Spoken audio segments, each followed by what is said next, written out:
Just wait till I talk about Lily's supers, and you're going to be like, oh, wow, JP seems way, way better. Well, and that's maybe a good transition to go here. I have Lily next to discuss, and I'm going to lead it with this. Is Lily the worst character in the game? Steven, you play her. What do you think? You know, I didn't want to believe that, but every tier list that I've seen so far has said as much. The more that I play her, the more I'm starting to see some of the low-tieredness like creep through. She probably is. Honestly, she's probably the worst character in the game. She definitely has some juice. She has some good stuff. She's got some solid normals. Command grabs do great damage. She's got some things, but I think her biggest issue is that her two main tools, which would be her Condor Spire and her Windclad Strike, both lose heavily to drive impact. If the opponent has any kind of basic understanding of how to shut those things down, stuff becomes a lot more difficult for her really quickly. You have to play very patiently and kind of, find your way in, pick your spots, which is, that's the standard for grapplers and the standard definitely for a T-Hawk style moveset.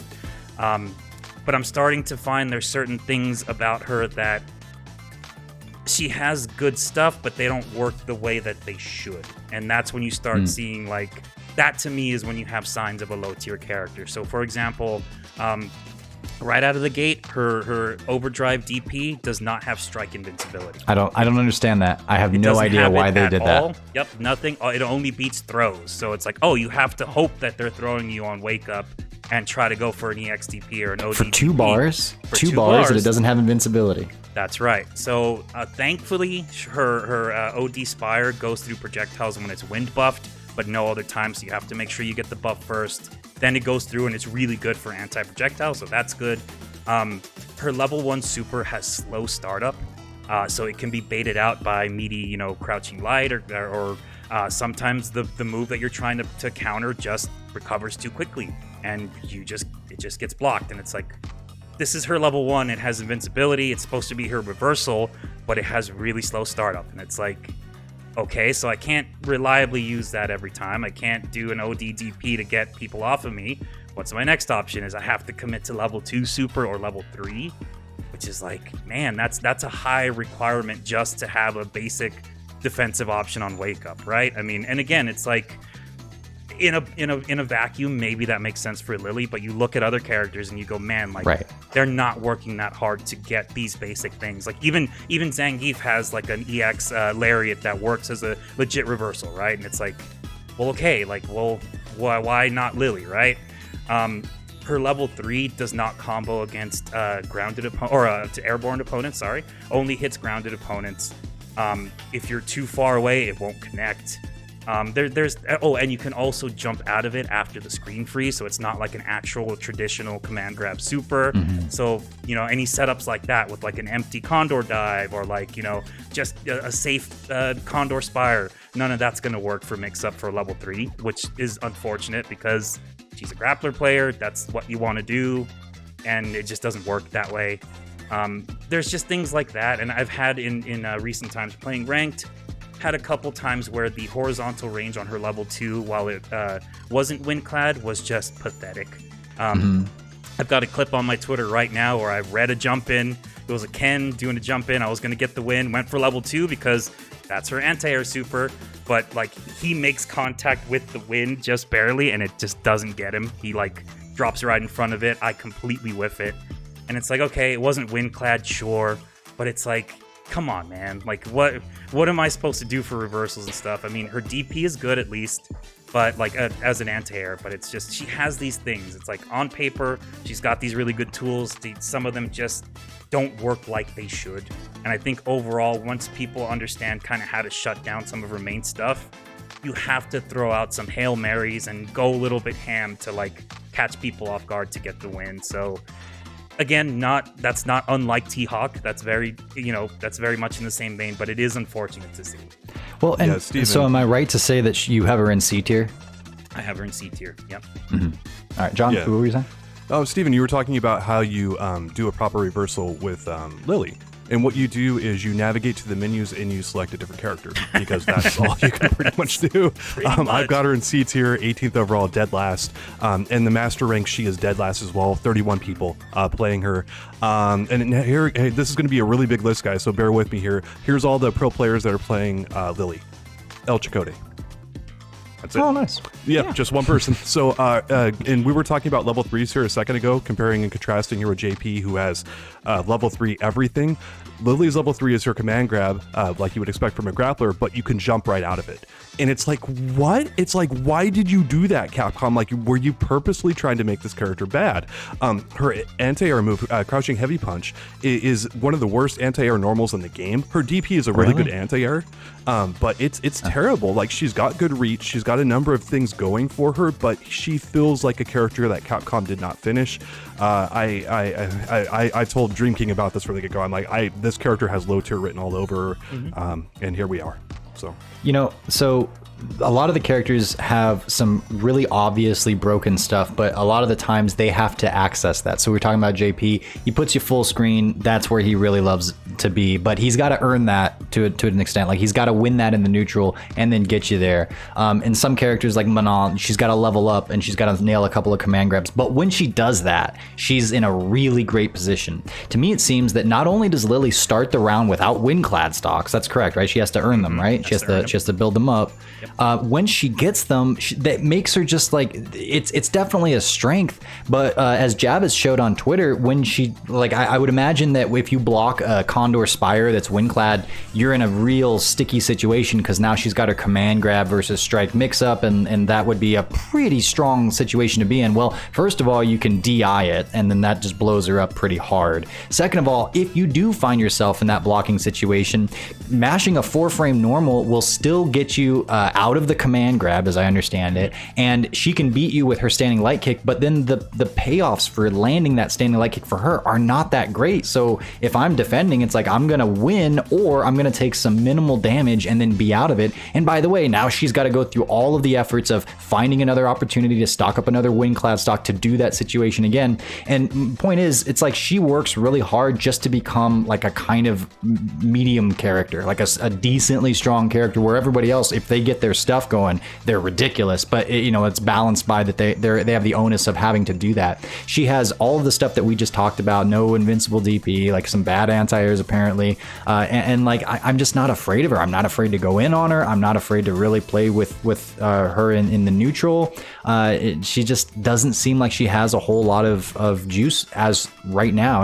And I even think about, like, well, what could they do? Could they start her with full wind-clad stocks? Like, that would be something, but even that I don't think would be all that awesome, because I don't think that her strongest stuff is all that strong. But what do you think about that, Steven? If she started with wind-clad stocks, what would that do for her? I think that would be good. I think that and putting it's strike invincibility, and putting strike invincibility on OD uppercut would be good changes. The one thing that I have issue with, though, is like, when you get her basic combo stuff, it's basically like you were saying in that situation, if they block, wind-clad spire, you can get like standing light kick, standing light punch, and then an uppercut. Usually then it's the choice between, do I get a stock here or do I go in, kind of thing. If you choose to get a stock and you try to use that wind-clad to get in with a spire, you can get DI'd. So it's like, you have to kind of choose, do I just forego the stock and try to keep my pressure, keep my distance in, or do I go for the stock and then try to have to work my way in again safely? And sometimes even wind-clad spire can be a little bit of a detriment to you, because you can make you can bait out DIs with like light spire if they're not wind-clad, if you have the proper spacing. But if they're wind-clad, they go far enough to where you're still going to get DI'd, and you can't do that safe bait. The other weird thing about Lily is, like I said, it's like this inconsistency of, like, her wind-clad spires hit 3 times, but if you do them from like a bit further, just a bit away from the opponent, only the 2 hits will connect. So they can still DI you. And it's like, oh, you would think I'm close enough to break through it with the 3 hits, but I'm not. Like, I have to be right up on them, and then it breaks. Like, there's been so many times, even with OD Spire, like Windclad, that I'm like, oh, I'm going to break through this DI, I got this. And nope, just it's 2 hits, I get cracked, and there you go. And it's like, that's her main way in, but it can be stopped very pretty easily with DI. It feels like you have to be really tricky with your spacing and your approach and really try to catch them off guard to get that stuff. So does she ever feel awesome? Like, is there ever a time where you're like, yes, now she's in her groove, in her zone, this is where she just blows people up and they're at a disadvantage, and it's understandably so? Like, does she ever have those moments? She does. It's usually when you can kind of get stuff rolling. It's usually when you can build that apprehension in the opponent. When you command grab them with her like full screen command grab. Yeah, her command grab range on light and OD is quite good. It's really damn good. But like usually that's kind of when you can kind of get stuff rolling. It's like with that kind of stuff, or when you bait them out with something because they think something's coming. One of the things I like to do a lot is because you can DI between a basic string of like crouching heavy punch into the windclad strike, medium and heavy. You can like the opponent can DI for free every time, but you can do the light if you do it from a crouching heavy punch, and you'll have just enough time on like the last frame to do a reverse DI. And that psychs people out because they're trying to, get the drive impact on your medium or your heavy in pressure, and then you answer back, right? But even that's tricky to do because it's like the last possible frame. You have to be mashing it, and you have to hope that online isn't storing your inputs and you accidentally get a super instead. And it's this whole thing, right? But and I think about that, and then I go like, okay, but then you've got someone like Honda with headbutts or Blanca with Blanca balls, yes. And that's a lot of the similar kind of strategy. But like, what does it take for them to do those things? What are the benefits from them doing those things versus what does Lily need to do to set up these situations? And it's like, dude, what's going on here? It feels weirdly like it just feels imbalanced. It does, and like I hate to say that because I love Lily, I love what her tool set offers, I love playing her, but it's like I don't want to just be that guy who's like, oh yeah, my character sucks, right? It's like, give me buffs, but it's like, my character kind of sucks. Give me buffs. No, they just need to finish the character, actually. That would be the kind of the first start. And again, I think with the input issues people are experiencing in the game, I think it's multifaceted, but Lily has the worst of all the cast members as far as I've seen. I have seen far more Lily people complain about the character, and that's pretty crazy because no one plays this character. There's like 5 people who play her. I've ran across 2 Lily players in all of my time playing Street Fighter 6 so far. And it's like, man, like Capcom, what the heck? Like, do you have a problem with Mexican people or something like that? Is this a racial thing or something? Because it's like all the characters from Mexico usually suck, and like they don't finish them, they don't do them really well, and it's like, man, it's like, can you guys spend a little bit more time here? Because it would be nice to actually have a viable good character from that region, but you know. The input error stuff is wild with Lily. I had a moment, like it happens a lot throughout my sets or just when I'm playing in general, but the main issue is usually like go for windclad, get an SPD, and then the inverse of that. And that is like one of the worst things that could happen because you go for an SPD punish and she does windclad and you're right in front of the opponent and you're completely vulnerable. And I had a moment where I was playing against, ran into Filipino champs Dulcim, actually managed to stun him, was going for the win, went to do wind buff, got a light SPD instead. So I got no big punish combo, I just got a light SPD, it didn't finish him, he ended up beating me. And I was just like, okay, well, Capcom, I guess they don't want me to win with this character. I don't know what to do. Steven, they say that the character's got easy execution in their little profile things. Right. Yeah. And yeah, that she's labeled as easy, which is like my God, man. Like, did anybody play this character? Did they run into any of the basic struggles you find after 5 minutes with this character? Like, my God, man. What it is they say easy execution. They say easy to mess up execution. They just didn't include the rest of the sentence in there. So. That's right. Hey, thanks for checking out that Lily discussion video. If you'd like to hear our thoughts on Manon and whether or not she's actually the best character in the game, well, you can do so right here. And if you'd like to hear our entire Week 1 Street Fighter 6 tier list discussion where each of us gives our tier list as we understand it so far, you can do so right here.